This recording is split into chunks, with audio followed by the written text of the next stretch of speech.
Olá, alunos do quarto ano, tudo bem com vocês? Por favor, anote a data de hoje e o conteúdo da aula, que é movimento.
Muito bem, vamos seguir aqui. Agora você vai precisar reunir alguns materiais. O seu caderno ou algumas folhas, como a gente já tem feito, o lápis de escrever, uma borracha, régua e compasso, lembrando que se você não tiver régua ou compasso, você pode improvisar com objeto reto e também com objeto circular, por exemplo, um copo. Lápis de cor e outros riscantes, então giz, canetinha, tinta, pincel, o que você tiver que seja possível criar linhas e formas, você vai usar no exercício 1, ok? Até tijolo, carvão, certo? Lá no exercício eu vou explicar melhor, mas o que você tiver desse material você já pode recolher.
Recolheu os materiais, então vamos seguir aqui. Como vamos falar do movimento, vamos fazer algumas definições aqui primeiro. O que é o movimento? O movimento é uma ação, né? O ato de movimentar, de se mexer, mudar alguma coisa de lugar, né? Por exemplo, essa bolinha aqui está parada nesse momento. Se eu colocar uma força, ela tem um movimento, nesse caso lateral. Ou, como a gente vai ver aqui, na animação que aparece na tela, temos uma bolinha que está quicando, certo? Essa bolinha tem uma direção, ela vai para cima e para baixo. Ela tem uma velocidade regular aqui, ela poderia estar mais rápida ou mais lenta. Ela também tem um peso, lógico que o peso aqui é uma sensação, mas vamos pensar que essa bolinha fosse uma bolinha de metal, será que ela quicaria assim? Ou se ela fosse uma bolinha toda de borracha, cheia de ar, como ela quica? O peso tem a ver com o material nesse caso. E também a fluência. O que é fluência? É como esse movimento flui, se ele é contínuo ou se ele é interrompido. Uma coisa que vai parando, né? Aqui no caso é um movimento fluido, contínuo. E como funciona isso na arte? Veremos algumas imagens aqui que tratam sobre o movimento. Eu começo com essa escultura, chamada Vitória de Samotrácia, é uma escultura grega, ela foi feita em mármore, que é um tipo de pedra, né? Observem bem a imagem. Primeiro de tudo, ela está sem cabeça, o que chama atenção, né? Isso foi um acidente, possivelmente. Muitas esculturas gregas acabam quebrando o braço, a cabeça, enfim, é uma coisa que a gente vê bastante. Então não vem ao caso aqui.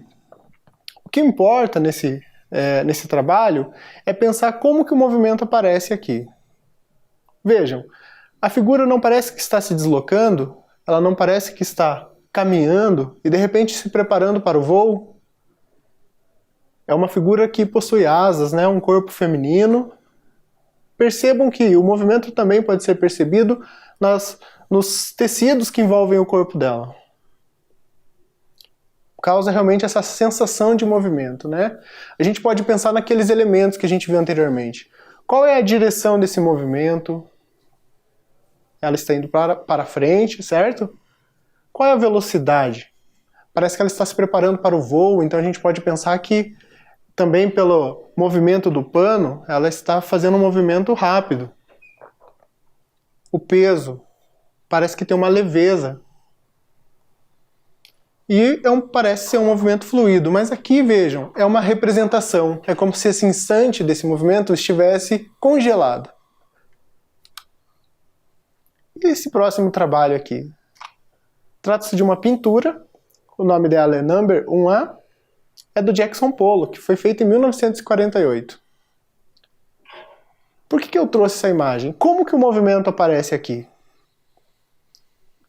Vejam, aparecem apenas alguns rabiscos, né? Algumas manchas. E aqui eu tenho uma fotografia do artista produzindo as suas obras.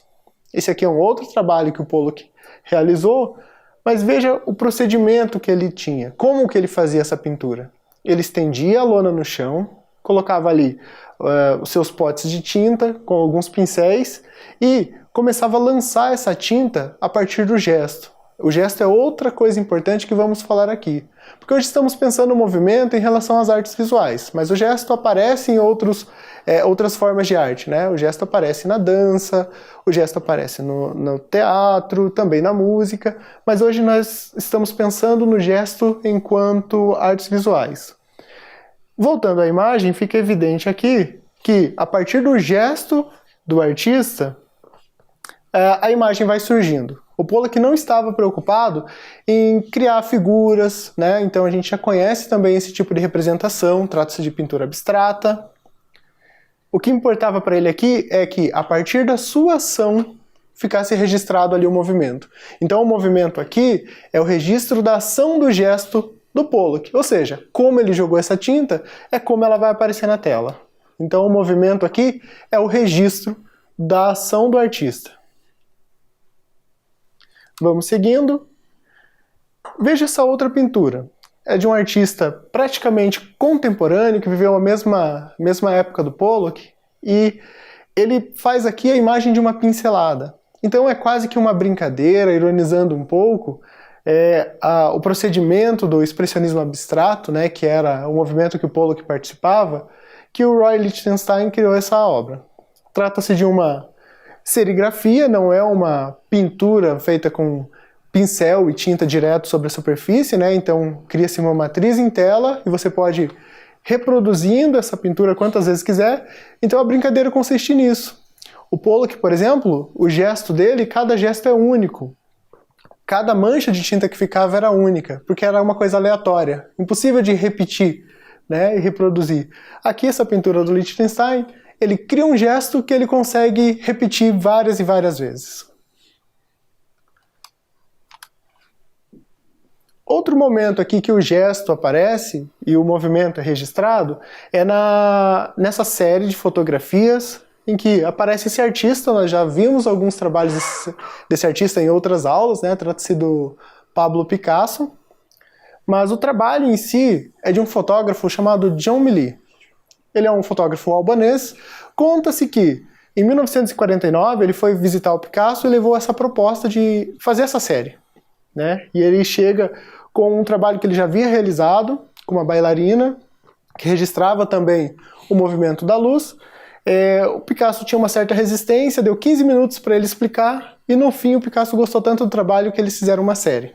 A série foi publicada depois numa revista, a Life, mas eu trouxe aqui dois exemplos para vocês. Como que essa fotografia foi gerada? Se vocês observarem bem, aparece aqui em 3 momentos o artista. Ele tem uma caneta de luz na mão e o movimento que ele vai fazendo vai ficando registrado na fotografia. Essa fotografia ela não é feita instantaneamente como a gente está habituado. Normalmente uma fotografia é instantânea, né? Nesse caso aqui, eles prolongam a exposição, então a fotografia vai sendo gerada lentamente. E isso permite que seja registrado o gesto que o Picasso descreve aqui com a caneta de luz. Aqui mais um exemplo. Nesse, inclusive, é possível perceber aqui que ele faz um vaso e algumas flores. Pensem também, por outro lado, que o Picasso não está vendo esse resultado. Nós estamos num tempo em que a fotografia nem era digital. Então a fotografia levava um tempo para ser revelada, né? Tinha tudo isso. Então o Picasso nem ao certo sabia qual seria o resultado daquele movimento que ele fez. E só depois eles foram ver do que se tratava. Antes da gente passar para o exercício 1, eu vou fazer uma demonstração aqui com alguns materiais que eu trouxe. Então, que é mais ou menos o que vocês vão fazer, certo? Muito bem, eu selecionei aqui alguns poucos materiais, mas lembrando lá, né? Falei no início, você pode escolher qualquer material, qualquer superfície. Se você não tiver exatamente esses materiais, não tem problema.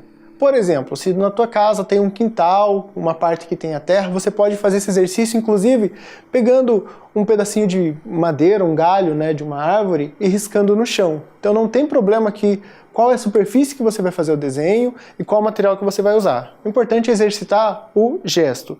Então eu trouxe aqui canetão, né? A ideia é que você risque livremente pensando qual a direção que eu estou riscando, qual é o peso desse traço. Eu posso fazer mais lento, eu posso fazer mais rápido, eu posso fazer em direções diferentes, em formatos diferentes. A ideia aqui é explorar a ação do corpo mesmo. Quando a gente está desenhando normalmente, a gente usa o caderno e usa normalmente o pulso e os dedos. Aqui não. Aqui o interessante é que você coloque o máximo possível do seu corpo. Trouxe também tinta aqui. Então não se preocupe tanto com o resultado, né? O importante é você riscar, certo? Se você quiser lá pelas tantas, aí você pode pensar em criando alguma coisa, né? Mas não se preocupe com isso no primeiro momento. O interessante é riscar o máximo possível. E lembre-se, pode usar qualquer material e qualquer superfície que seja permitido. Qualquer coisa, peça ajuda a um responsável.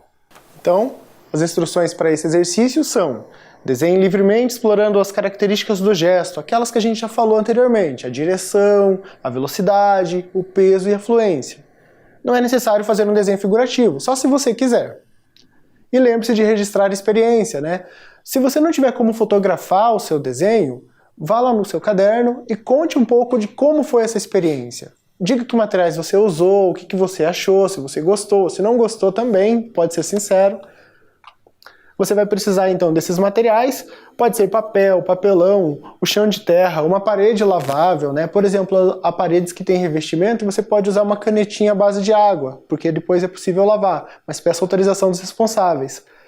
Os riscantes são diversos, pode usar lápis, pode usar giz, ou carvão, tinta, canetinha, o que você tiver disponível na sua casa. Tudo bem? Agora a gente vai dar um tempo e você vai fazer esse exercício.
E aí, como é que foi a experiência? É legal? Talvez não tenha sido para alguns, espero que vocês não tenham causado aí muita sujeira em casa, enfim, né? Vamos seguindo aqui? Vamos falar um pouquinho sobre ilusão de ótica. Tem um professor que ele se define como cientista e também artista, chamado Akiyoshi Kitaoka. Ele é japonês, ele é professor de uma universidade em Tóquio, ele é professor de psicologia. Então ele estuda um pouco sobre os efeitos, né, das imagens na nossa percepção. A ilusão de ótica engana a sua visão. Não há movimento real, é o que a gente vai constatar aqui, mas a gente vai ver que as imagens se movimentam, né, mesmo não tendo movimento ali. A imagem gera interpretações erradas no seu cérebro. Por exemplo, aqui. Vemos um monte de formas aqui circulares e, ao passo que os nossos olhos ficam rastreando essa imagem, parece que as formas estão em movimento. Mas, de fato, nenhuma forma está em movimento. Mais um exemplo aqui. Aqui parece que há uma ondulação acontecendo. Novamente, não há movimento real aqui, só a percepção que está nos enganando. Ele obtém alguns desses efeitos com detalhes muito sutis. Se vocês observarem a forma azul, vocês verão que de um lado dela tem uma linha preta e do outro lado uma linha branca. Então, alguns desses recursos que ele usa para enganar a nossa percepção. Vamos ver mais uma. Nessa aqui é curioso que quando a gente olha a forma que está para a direita, a da esquerda parece que está se movimentando. E quando a gente olha a outra, acontece o oposto. Certo? Trouxe essas 3 obras. Vamos seguindo aqui. Muito bem, dando sequência aqui, vamos falar um pouquinho agora sobre a op art. A palavra op é abreviatura de optical, que significa ótica. Então, arte ótica. É um tipo de arte que vai lidar justamente com essas questões da visualidade, ou seja, como a ilusão de ótica está presente nessas telas. Um dos artistas pioneiros, ou seja, um dos primeiros a fazer esse tipo de trabalho, esse tipo de obra, é o Victor Vasarely. Trouxe aqui dois trabalhos dele, esse primeiro, que tem formas em preto e branco. Percebam que a disposição das formas faz com que gere um espaço negativo, parece que tem um buraco, e do outro lado parece que tem um volume. Tem também outras formas ali, pequenos círculos, né? E temos aqui essa ideia do movimento. É uma pintura a óleo sobre tela. Outra pintura do Victor Vasarely. Aqui temos diversas linhas, círculos. Novamente aqui temos presente, também com a cor, a ideia de movimento.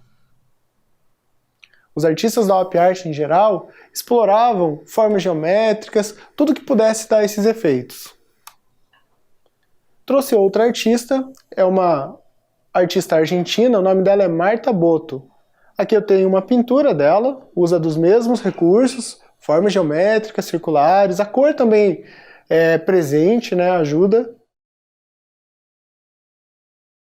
E aqui mais um trabalho da Marta. E esse não é uma pintura, esse é um objeto, propriamente dito.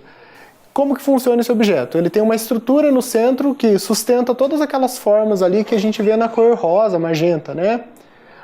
Na exposição, esse objeto fica em movimento. Tem um motor que gira essas formas, certo? Então ela é uma obra cinética. Ela explora o movimento real aqui. E no Brasil? Temos esse artista, Luiz Sassilotto. Em geral, os artistas que participaram da Op Art aqui no Brasil também participaram de um movimento chamado concretismo. Tanto que as obras do Luiz Sassilotto são chamadas de concreções. Então, essa aqui seria a concreção 8752. 87 é o ano e 52 possivelmente é o número dessa obra que ele criou nesse ano. Mais um trabalho do Luiz Sassilotto. Esse é de 79, melhor dizendo. Esse também foi feito com formas em preto e branco. Percebam que os cantos vão diminuindo as formas e dá uma impressão de volume na tela. Agora vamos então para o exercício número 2. Você vai precisar desses materiais. O lápis de escrever, um lápis de cor, caderno ou folhas de papel, régua e compasso. Como eu falei lá no início, caso você não tenha régua e compasso, você pode improvisar, ou com objeto reto, com objetos circulares, né, um copo e assim por diante. Veremos um vídeo em que a professora Deia vai explicar melhor como você pode fazer e te dar uma ideia, certo? Olá, tudo bem? Prontos para mais uma atividade? Eu sou a professora Deia e vou acompanhar vocês nessa aventura. Agora que vocês já aprenderam o que é Op Art com o professor Marcos, que é esse recurso visual que confunde o olho humano, então você olha para uma figura, um quadro, e parece que ele está se mexendo, você fica meio confuso assim quando olha, será que isso está se mexendo mesmo? Será que é impressão? Será que é verdade? É uma coisa bem divertida até, né? E que tal se a gente aprendesse a fazer a Op Art, como os artistas que vocês viram recentemente? Vamos tentar fazer? Não é tão difícil quanto parece e é bem divertido. Assim, para essas horas que a gente ultimamente tem tanto tempo mais livre, é um bom recurso para a gente pôr a cuca para funcionar e deixar a nossa criatividade ganhar asas. Vamos aprender então? Então vamos criar o nosso desenho com efeito visual pensando na Op Art? Então você vai precisar de uma régua, um lápis e uma caneta preta, tá? Pode ser a canetinha, ou então lápis preto de cor mesmo, só pra gente marcar bem para vocês verem o que vai acontecer. Então eu vou pegar uma folha e eu vou riscar um triângulo do tamanho que você quiser, tá?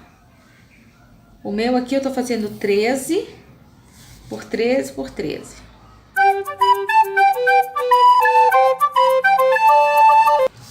E agora vai começar o nosso trabalho.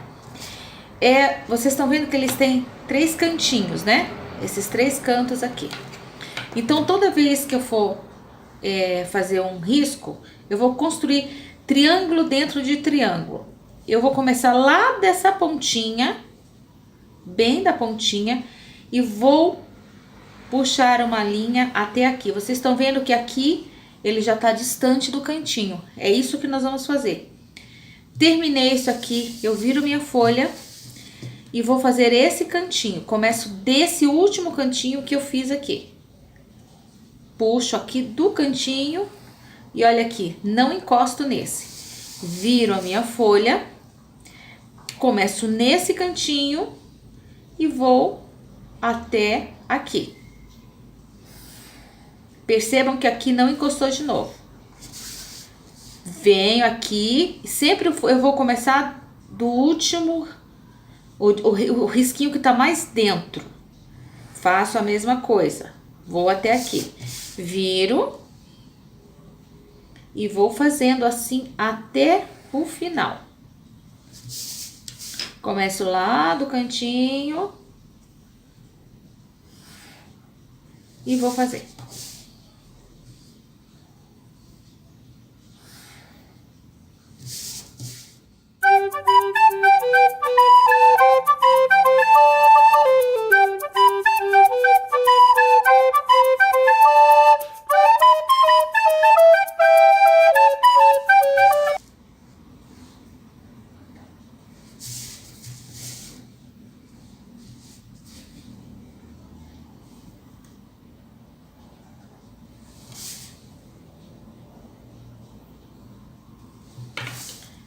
Prontinho. Agora é só você reforçar essa linha aqui. Olha só como vai dando um efeito bem diferente.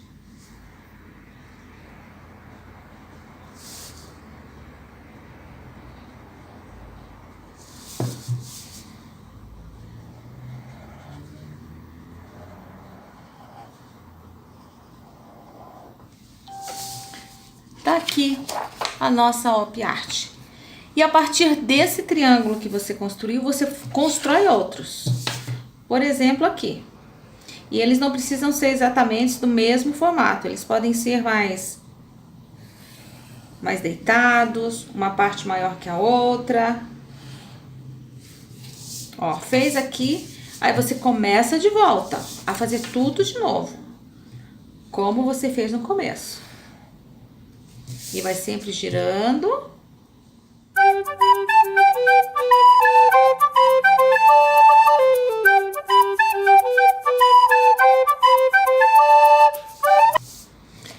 Olha só que lindo que fica. Então, essa aqui é uma OP Art. E agora você já sabe fazer. Viram um exemplo da professora Déia? Ficou bem legal aquele trabalho, né? Você pode tentar fazer aquele mesmo ou ter uma outra ideia. Certo? Vou dar um tempo e agora é com vocês.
Então, deu tempo de terminá-lo, se não deu, não tem problema. Assim que acabar a aula, você pode continuar com essa sua atividade, certo?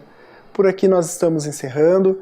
Só lembrando o que a gente viu nessa aula, né? A gente falou sobre o movimento, a gente falou sobre algumas características do movimento, como direção, peso, velocidade, fluência. Vimos também o movimento da Op Art e fizemos alguns exercícios. Espero que vocês tenham gostado.